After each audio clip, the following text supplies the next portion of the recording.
Lahore high court Multan bench पे कायम election tribunal की जानिब से जो कागजात नामजदगी मुस्तरद या मंजूर किए जाने के खिलाफ दायर अपीलें हैं उन पर समाअत का सिलसिला जारी है। राजनपुर से ताल्लुक़ रखने वाले अली रज़ा दरेशक की अपील पर समाअत हुई है, जिसके बाद जो है वो इलेक्शन ट्रिब्यूनल की जानिब से अली रज़ा दरेशक की अपील पर फ़ैसला महफूज कर लिया गया है। इलेक्शन ट्रिब्यूनल के जज जस्टिस अली ज़िया बाजवा की जानिब से इस केस के हवाले से समाअत की गई है और जस्टिस अली ज़िया बाजवा की जानिब से अब से कुछ देर बाद जो है वो अली रज़ा दरेशक के केस के हवाले से जो फ़ैसला है वो भी सुनाया जाएगा। अगर बात की जाए अली रज़ा दरेशक ने NA 187, NA 188, PP 292 और 94 से कागजात नामजदगी मुस्तरद किए जाने के ख़िलाफ़ जो है वो इलेक्शन ट्रिब्यूनल से रुजू किया था, जिसमें इलेक्शन ट्रिब्यूनल की जानिब से समाअत की गई। इसमें जो अपील में जो फ़रीक बनाया गया था वो इलेक्शन कमीशन और जो RO हैं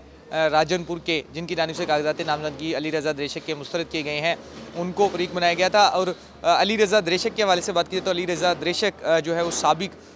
रुकने असम्बली भी रहे हैं, जिनका ताल्लुक़ पाकिस्तान तहरीक इंसाफ से था। अब उनके केस के हवाले से फ़ैसला इलेक्शन ट्रिब्यूनल की जानिब से महफूज कर लिया गया है और मजमूई तौर पर बात की जाए तो 29 के करीब जो अपीलें हैं जिनके ऊपर आज जो है वो समाअत का सिलसिला election tribunal Multan Lahore high court Multan bench में इस वक्त जारी है।